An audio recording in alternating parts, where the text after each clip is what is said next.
is Mike Verna. I go under the ring name The Man of Steel Mike Verna, and I've been 4 years pro.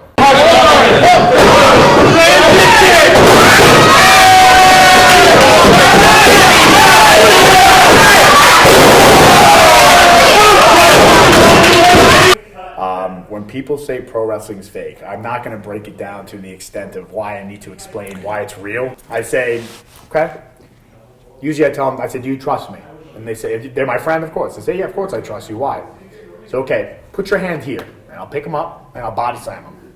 On something that would be comparable to a wrestling ring. And keep in mind, what a lot of people don't realize is a wrestling ring is a very, very thin, Tempur-Pedic, like a Tempur-Pedic pillow. It's about that thick on top of wood panels and metal beams. That's what a wrestling ring is. It isn't a giant pillow. It isn't a giant trampoline.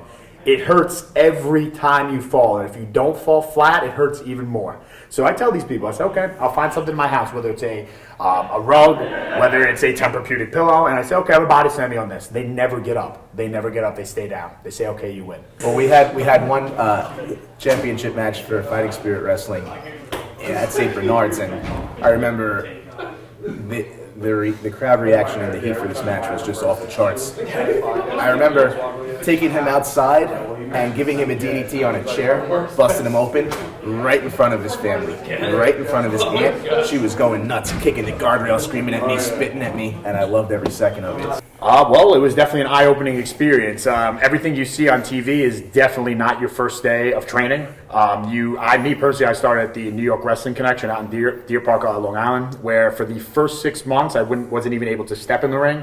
So all we did was chain wrestle on the floor, repetitively do lockups and different ways in and out of a lockup and into certain holds. When I got into a ring, it was almost like a year later. So, I mean, that was really eye-opening for me, and it wasn't as easy as people may think. You know, when you hop into a ring even the first time a year later and you take that first fall or hit the ropes for the first time, it's as painful as it looks on TV.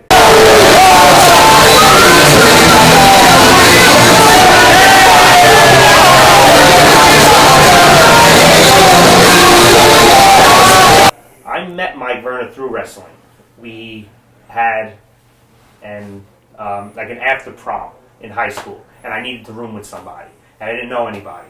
I only knew the handful of guys that I came with. They said, we're going to put you with this kid Mike. He loves wrestling. They knew I loved wrestling. They're going to get along great. So I met Mike. We 3D'd another human being through the table in the room, and we've been friends ever since.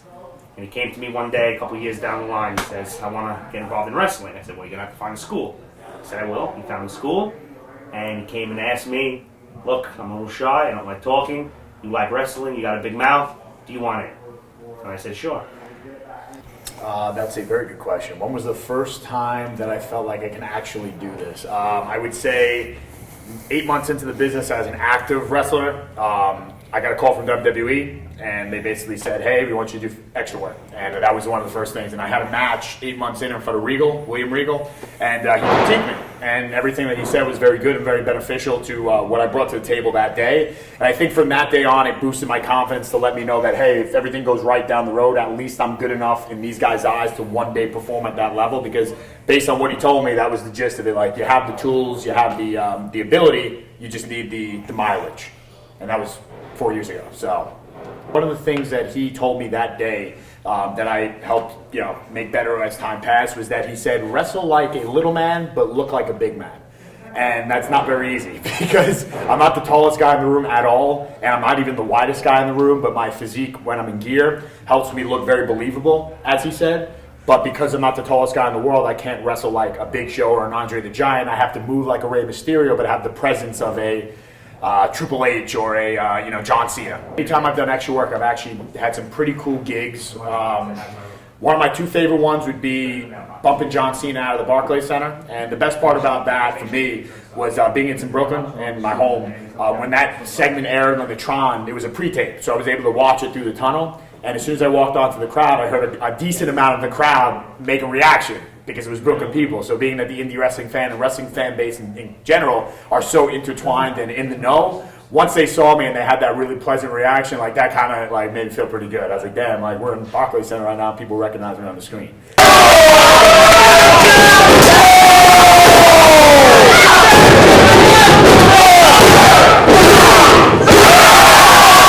I'm not surprised impressed necessarily by his success. I mean, did I believe he could do it? Of course. Am I still sometimes a little surprised at how far he is going and how much he has done? I would have to say yes. But it's not that I thought he couldn't do it. I'm just shocked to actually see it unfold. I think the proudest accomplishment I have right now is just being myself and being able to be able to control my own destiny. Let's put it that way. Everything that I've been able to achieve, like, I've worked hard for. Like, no one's really given me anything. You know, that's the thing. Like, you know, you come into this business, you're not a big guy, you're not tall. I train my ass off, literally. Like, whether it's in the ring, whether it's in the gym, whether it's a strength and conditioning, I do my best to be the best athlete I can do. And to see a company like WWE extend their metaphorical hand and give you that opportunity to hopefully land a job with them, I think that was my proudest opportunity, my proudest moment. When the point is, like, all this hard work is finally paying off. Someone is giving me something. Someone is giving me an opportunity just based on me. Not someone saying, "Hey, give this kid an opportunity. Give this kid a tryout." If that was the way it happened, I might have a job right now.